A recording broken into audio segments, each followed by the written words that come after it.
Bonjour à tous et à tous, bienvenue à tous ceux qui visionneront la chaîne. Je suis le frère Serge de l'île de la Réunion, esclave de Jésus-Christ.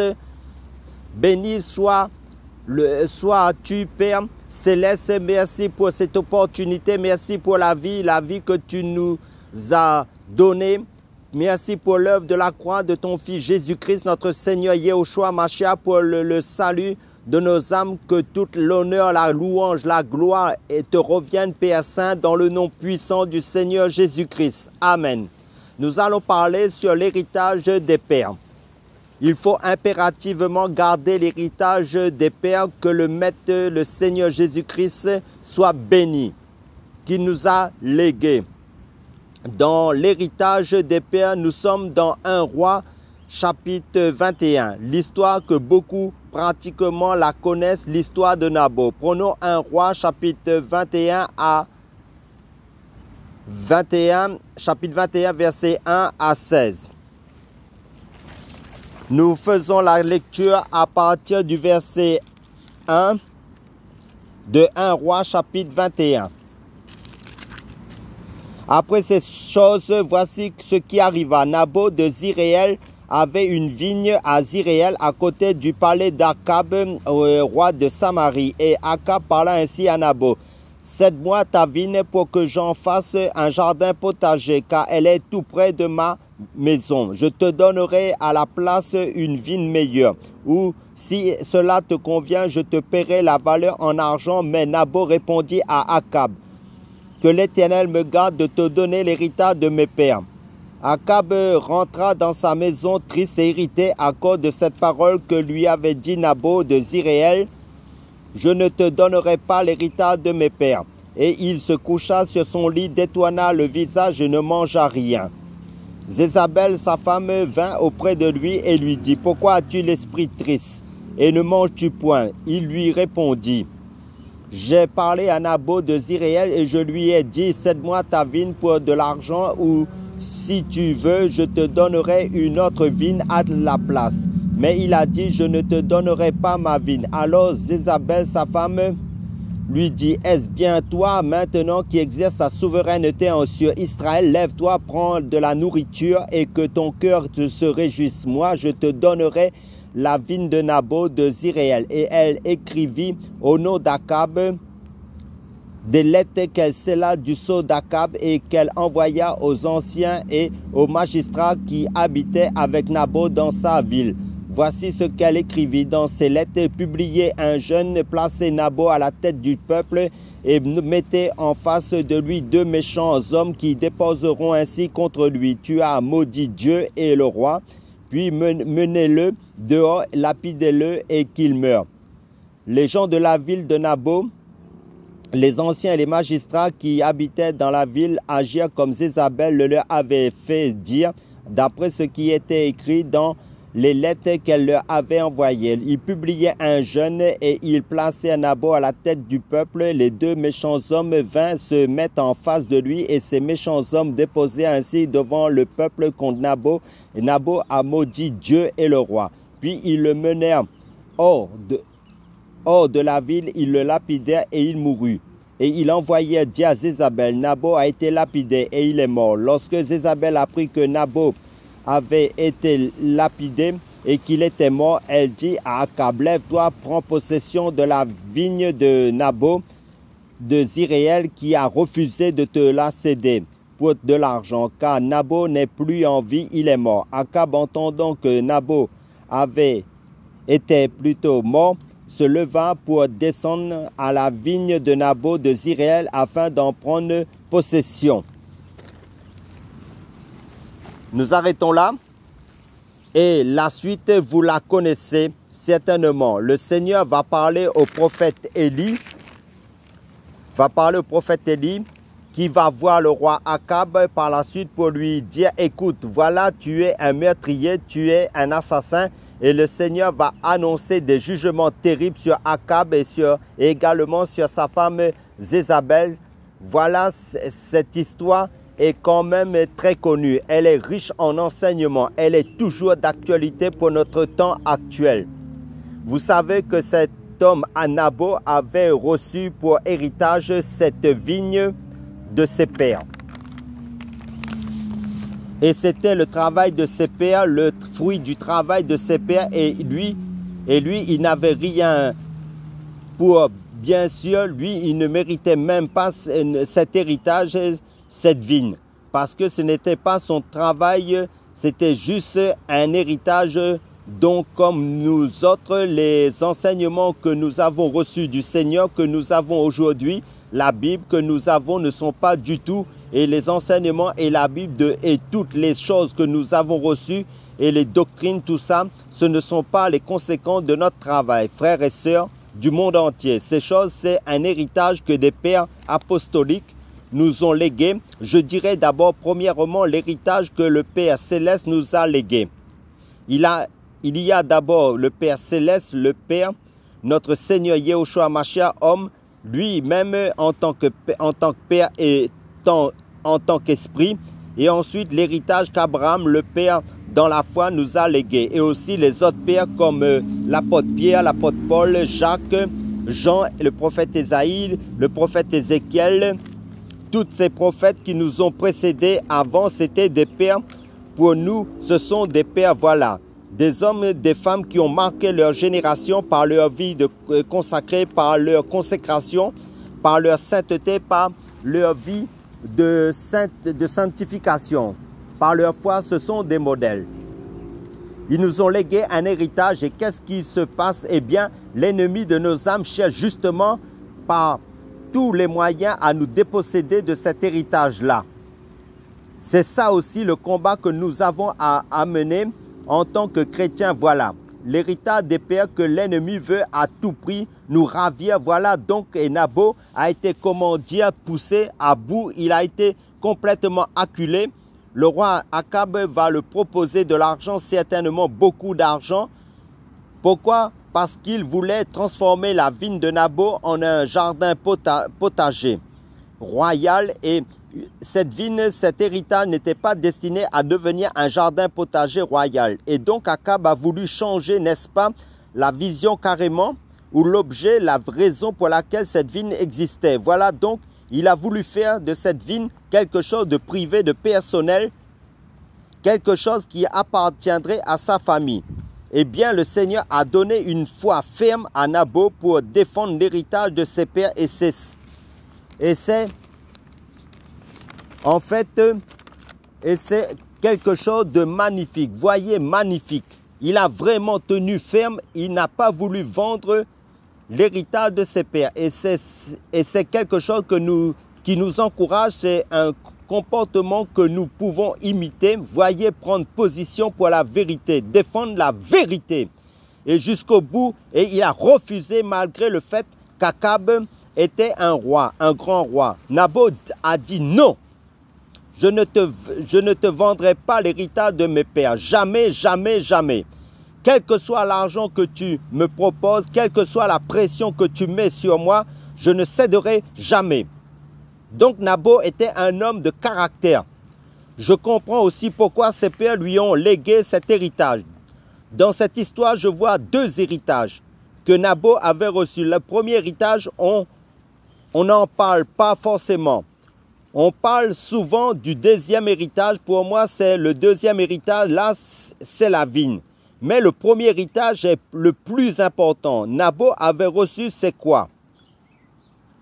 La persévérance, la foi, la détermination, l'intégrité. En fait, des valeurs, les vertus, voilà.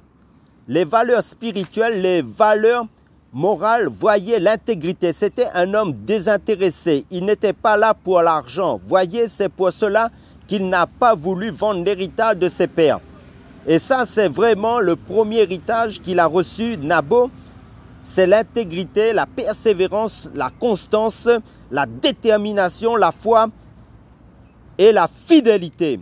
Être fidèle aux choses reçues. Voilà. Et ça, c'est quelque chose de fort.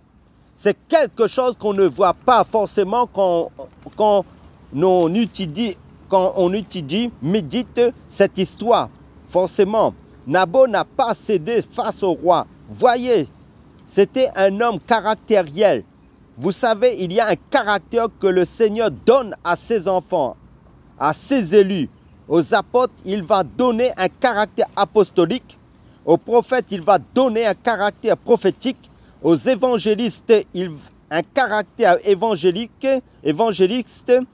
Aux pasteurs, un caractère pastoral. Aux docteurs, un caractère doctoral.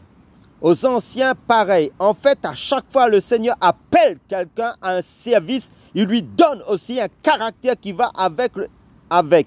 Et souvent, ce caractère est décrié par des gens qui sont méchants, qui sont charnels comme étant manque d'écoute, manque d'amour. Tout ça, c'est du caractère. Il faut avoir du caractère, être capable de dire non, être capable de rester fidèle aux choses reçues du Seigneur. Même si votre nom pour les autres vous rend impopulaire, vous rend solitaire seul, il faut rester ferme, fidèle aux paroles du Seigneur. Ça, c'était un héritage que Naboth avait reçu, une éducation qu'il avait reçue de la part de ses parents.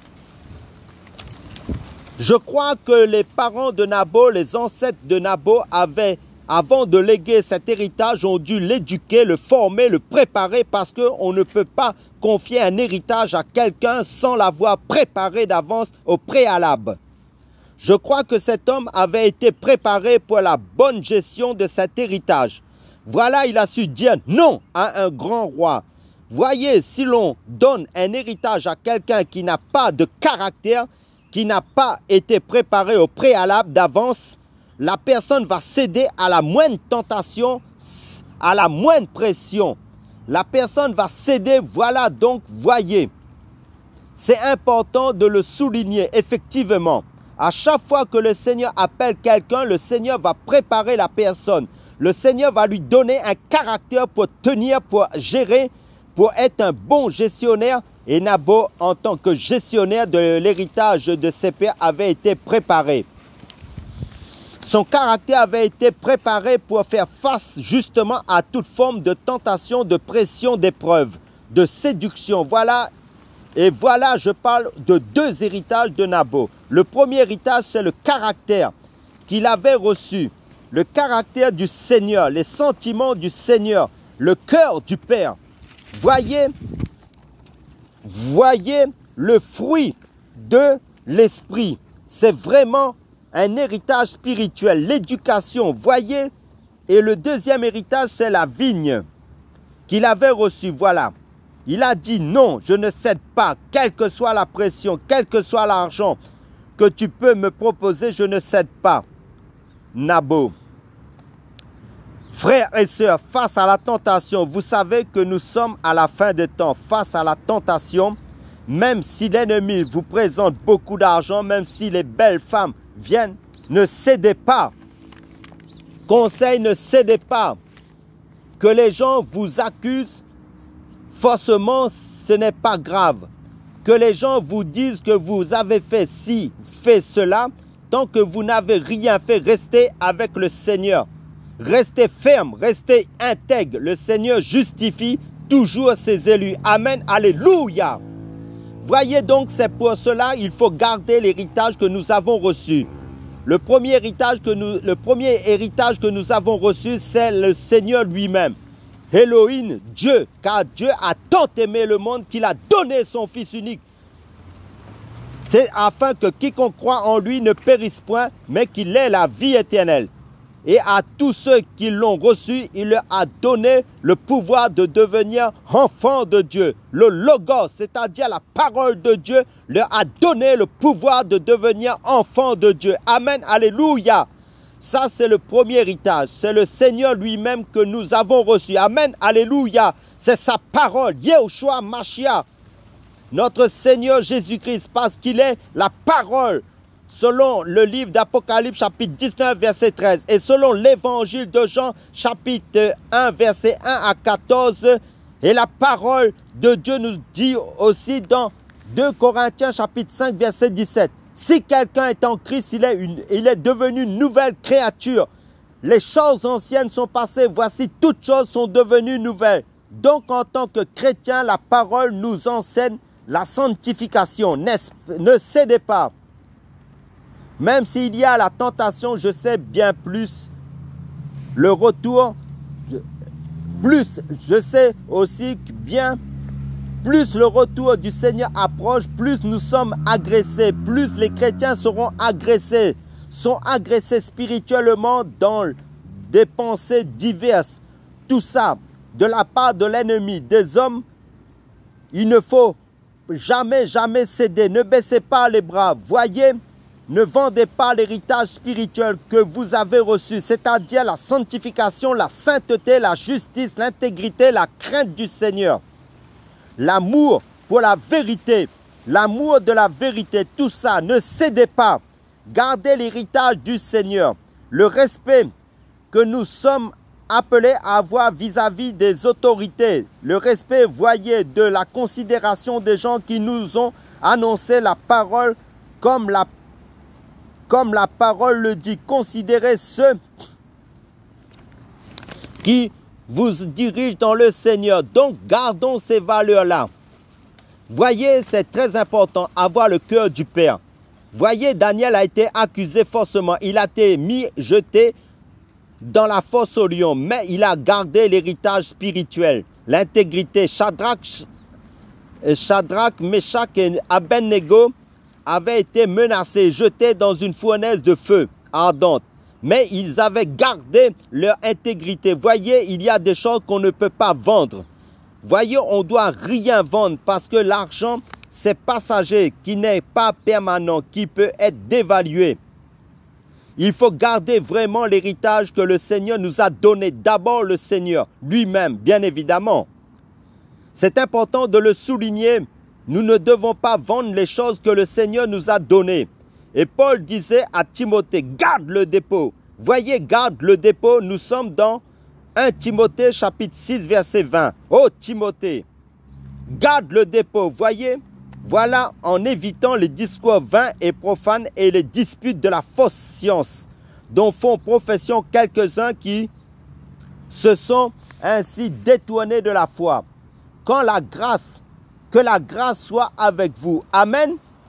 Donc il faut garder le dépôt. Voilà le dépôt. C'est ce que le Seigneur nous a donné, sa parole. Voilà. Il faut garder ça. Voilà. Et l'Ecclésiaste l'a dit dans le Proverbe, acquis la vérité et ne la vend pas. Voilà donc, c'est vraiment important. Seigneur, merci. Nous sommes dans Proverbe chapitre 23, verset 23. Acquis la vérité et ne la vend pas. La sagesse, l'instruction et l'intelligence. Allons aussi dans le livre du prophète Ésaïe, chapitre 55, verset 1. Vous tous qui avez soif, venez aux eaux, même celui qui n'a pas d'argent, venez acheter, manger. Venez acheter du vin et du lait, sans argent, sans rien payer. Ici, acheter la vérité, ici, beaucoup peuvent se poser cette question. Comment peut-on acheter la vérité? Regardez ce que le Seigneur dit, achète la vérité. Donc, on achète les choses spirituelles par la foi et non pas avec l'argent, monnaie. Voilà, sans argent, car le juste vivra par la foi. Et Romains chapitre 10, verset 17 nous dit, la foi vient de ce que l'on entend et ce que l'on entend vient de la parole de Dieu. Amen, alléluia. Et justement, le Seigneur nous donne cette foi pour pouvoir acquérir les choses spirituelles qui se trouvent uniquement en Jésus-Christ, notre Seigneur Yehoshua Mashiach. Voilà, frères et sœurs, en Jésus-Christ, du monde entier. C'était une exhortation pour vous encourager à garder la foi et à ne pas vendre la foi. Malgré les temps difficiles, persévérons en Yehoshua Mashiach, notre Seigneur Jésus-Christ, jusqu'à la fin. Amen, alléluia, car notre Seigneur Jésus-Christ revient prendre son épouse. Amen, son église. Amen.